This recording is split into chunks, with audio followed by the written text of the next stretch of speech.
How does a showing work and what not to do? You're about to go look at a home and you're probably wondering what you're allowed to do during the showing or what you should do when touring a home. Hey there, Hillary Ryan here from Blue Coast Realty. I want to chat with you about some key do's and don'ts when you're out there looking at homes.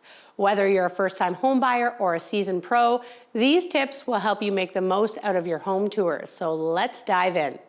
The do's. Do prepare for your showing. Before you even step foot in the home, make sure you're prepared. This means having a list of your must-haves, your nice-to-haves, knowing your budget, having your financing pre-approved, and it also helps to research the neighborhood and the home's history. Do take your time. When you're touring a home, take your time to really look around, pay attention to the details like the condition of the floors, walls, and ceilings.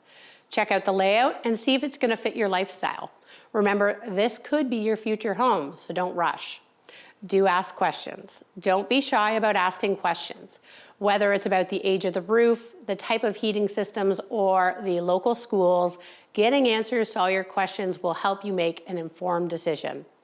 Do look in the closets and cabinets. It's perfectly fine to look in the closets, kitchen cabinets, and other built-in storage spaces. You want to make sure there's enough storage to meet your needs.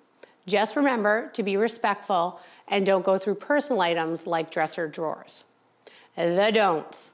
Don't bring food or drinks. It's best to leave your snacks and beverages in the car. You don't want to accidentally spill something and cause damage, plus it's just good manners. Don't use the bathroom unless it's an emergency. Try to avoid using the bathroom in someone else's home. It's a bit of an invasion of privacy and can make the homeowners uncomfortable. Don't get distracted by decor. It's easy to get caught up in the current homeowner's decor, but try to look past it, focus on the bones of the house, the layout and the size of the rooms, and the condition of the home.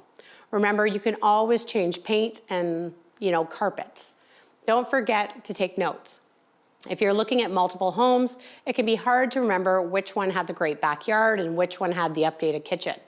Take notes and even snap a few photos with permission to help you keep track of them. And expert tips. From my years of experience, here are a few extra tips to make your home search smoother.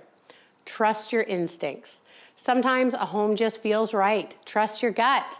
If you can picture yourself living there and it meets your needs, it might be the one. Stay positive.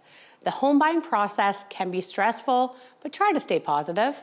The right home is out there, and with a bit of patience and persistence, you'll find it.